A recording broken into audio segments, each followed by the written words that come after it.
B58 owners are delusional. Let me tell you why. A lot of people say the B58 is bulletproof, but is it actually? Now, we've probably all seen a clip on TikTok, Instagram, etc. of somebody absolutely redlining a B58 to the moon. Spitting flames. Huge modifications done, and it's still living. And then you check the comment section and you see people saying B58 is bulletproof, the B58 is the best engine in the world. But why is it not blown up? Well, today I'm going to be talking to you guys about why the B58 isn't bulletproof and that they actually do have issues, and why I think B58 owners, or at least the fan base around the engine, are delusional. Now, if you're like me, you guys have probably seen online of a B58 with some owner who have tuned it to the absolute moon, revving it to like red line, keeping it there, huge flames, and it's still standing. So why are these engines still living after putting through such hard abuse? Well, it's for one simple reason. It's because the B58s are bulletproof, aren't they? And they have no issues. And they're the best inline-six turbocharged engine ever made. Or should I say, the best engine ever made anyway. Now, you're probably thinking from that sentence I just said there that I could not be anything far from true. That was all false information. It's definitely not the best inline-six turbo engine ever made. And it's definitely not the best engine that has ever been made. Now, I will say one thing. It is a very, very good engine. And it is a very strong engine. And it's got huge tuning potential out of the box. If you want to see a video I made, it's in one of the corners, about how just a downpipe and tune on these engines literally gains you upwards of 100 horsepower, which is insane. And even hear it for yourself, these engines sound pretty damn good. Put it in sport mode, full custom exhaust, and you get some pretty tasty sounds. Now, there's no denying, that sounds pretty good. Now, if I open the bonnet here, you guys would probably expect to see an engine wrapped in Kevlar if it's as bulletproof as people say.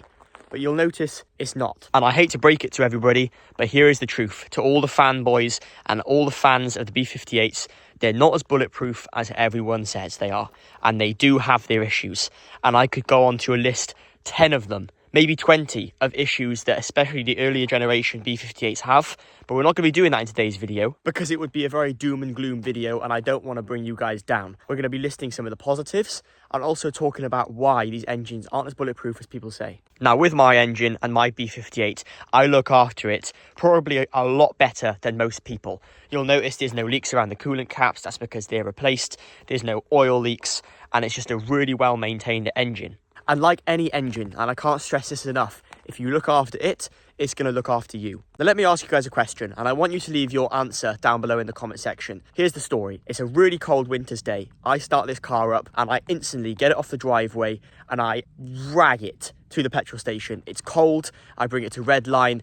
I put it under a load of stress and a load of boost. How long is that engine going to last? Here's another scenario. If I map this to have some crazy flame map tune, how long is the turbo going to last? If I'm sitting there on red line and it's going bang, bang, bang, as you guys would have seen on a load of TikTok clips and viral videos, how long is the turbo, or let alone the engine, going to last? Now, surely in the comment section, you guys would have easily been able to answer these questions by saying not very long, or it's going to be a very short period of time before it does actually run into issues. And you would be correct with saying that, because unfortunately, to the world and the B58 owners, it isn't a bulletproof engine. And if you're going to drive it like that, or abuse it like that, or map it in a way which is going to cause significant damage to the engine, you're going to ask for issues. And I guarantee that all these people who have done those clips have ran into some issues along the line. Now, I saw online a statement the other day which actually made me laugh out loud. And it was someone with a B58, and they were claiming that it was better than the S58. And we're not going to go down the line of engine debates in this video, but that's a crazy statement. Now, to me, that might be the most crazy form of delusion I think I've ever seen a person experience in my life. That's a crazy statement. And a lot of people also compare it to be a modern 2JZ.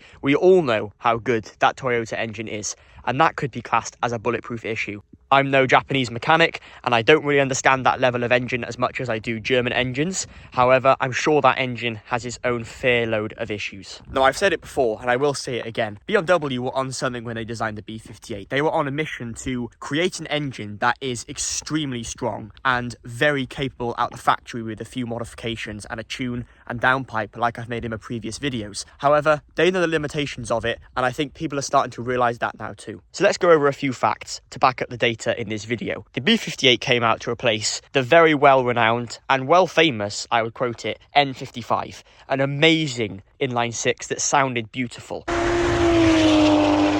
However, the N55 was open deck, and you can't see it, unfortunately, in this clip here, but the B58 is a closed deck. What this means, slightly less cooling capacity, but a much, much stronger block. In simple terms, you can push a lot more boost into this engine without having to worry about issues. And speaking of boost, the stock turbo on this can hit between 18 to 22 PSI on the stock turbo, which is just an insane figure. Now, don't get me wrong, this engine is built really, really well, but it's not an F1 billet designed engine. This thing has limitations, so let's talk about a few. So let's back up some of this bulletproof engine data with some actual facts. The Gen 1 B58, 2015, kind of started coming into factory. In 2016 is when we started seeing it in the M140s and 240Is. That's the Gen 1 B58, which was later replaced by the Gen 2 from 2019 onwards, like in the Mark V Supra, etc. Now, there's no denying this engine has huge capabilities out of the factory, being able to push 500 to 550 horsepower on full stock internals. I have seen people go over to 600, 650, but then you start running into issues where the pistons and connecting rods start to become an issue. Now, the bottom end on this engine is a very, very capable and very strong setup. You can definitely handle around 650 horsepower reliably without running into any issues. But if you're pushing that power on stock rods and stock pistons, you're definitely living on borrowed time. Now let's talk about why people think this engine is bulletproof. Why have they got this idea in their heads? Well, when this engine was first released, tuners were putting it on the dyno and they were doing single tunes and they were getting crazy numbers and figures out of this engine. And because the N54 and N55 had so many horror stories, any engine sounded good when replacing them. Now, here's a fact I'm going to give you guys, and this isn't actually a fact, but it's definitely something I've become aware of, and I guarantee some people will watch this video in about 5 to 7 years and they'll come back and say, Ethan, you were right. And with what I'm about to tell you, leave your opinion in the comment section because I want to know if you guys agree with me. If you look at this engine bay, all you're seeing is black plastic. And if you take this off, you see even more plastic. In fact, let's actually take it off for you guys to see. This is a real life demonstration here, and you guys will be able to see. Look at that. I will admit, it's not the cleanest, but look how much plastic there is around this engine. In fact, with just the frame that's on the screen here, this must be at least 95% plastic. And this is my fear, and this is my theory. In a couple years' time, yes, these engines have been out for about 10 years now, and they're not really running into any issues. But give it more time, plastic components become brittle, and they snap, and they crack, and they're a big problem. And you may be thinking, why do companies use so many plastic parts? Well, it's simply down to cost. If you have to manufacture plastic compared to metal, it is a whole lot cheaper. And when you're mass producing cars like this in the M240i or something even more popular like the M140i, and you're mass producing these B58s, cost needs to come down so you can get these engines out faster and make them cheaper. And here's the catch.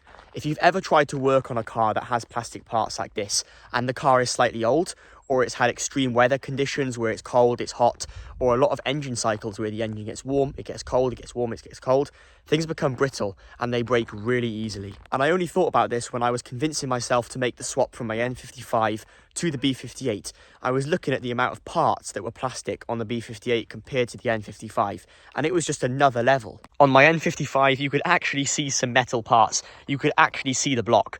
On this, you can't even see it. It's surrounded by some sort of foam or some lot of plastic. I mean, just look at the amount of plugs, clips and plastic parts that are on this engine. Now, don't get me wrong, they're obviously a very, very well made plastic and they're obviously very durable. But my theory is, give it more time. Get these engines to 15 years old like where the N55 is at, and I guarantee there's going to be a heap load of problems. Things are going to break, things are going to snap, things are going to crack. It's just how it works. Why do you think Toyota engines from the mid-90s are so good? It's because they're probably 80 to 90% metal. And that is one thing that makes those engines so good, and the fact they've lasted so long is because of the lack of plastic parts on them. And like I mentioned, I'm not going to make this video all doom and gloom for the B58. It's a wonderful engine and I absolutely love my M240i. It's the best car I've ever had, it's the fastest car I've ever had, and it is one of the most powerful cars I've ever had. I can't fault it in any way. It is absolutely brilliant. Now, if you guys enjoyed the video, you can give it a thumbs up, leave any comments you have down below and I'll answer them personally. I'd love to hear what you guys have to say.